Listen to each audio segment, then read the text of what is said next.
Kansas সিটিতে আর্জেন্টিনার অনুশীলন ঘিরে কঠোর গোপনীয়তা। সমর্থক তো দূরের কথা, গণমাধ্যম কর্মীদেরও অনুশীলন ভেন্যুতে যেতে হচ্ছে কয়েক ধাপ পেরিয়ে।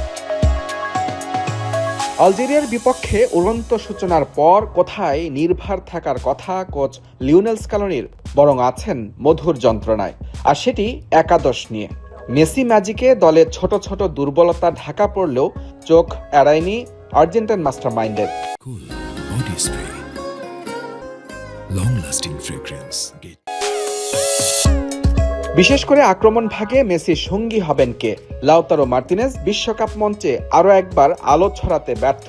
তার বিকল্প খেলতে নেমে শুরুর একাদশে জায়গা পাওয়ার জোর দাবি তুললেন হুলিয়ান আলভারেজ। তাই অস্ট্রিয়ার বিপক্ষে নাম্বার 9 পজিশনে আলভারেজই হতে পারেন স্কালোনির ভরসা।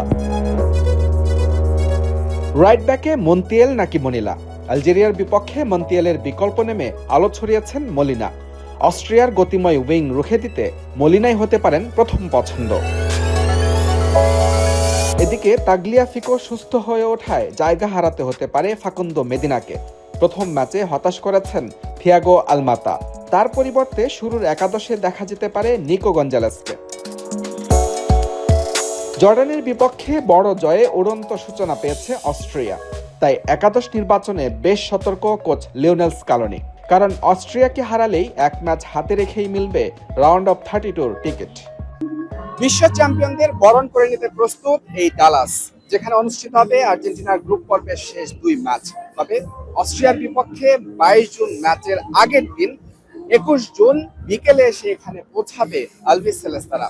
অনুশীলন করবে না, অংশ নেবে শুধু ম্যাচ পূর্ব সংবাদ সম্মেলনে। এরপর ম্যাচ শেষে আবারও উড়ে যাবে সেই কানসাস সিটিতে।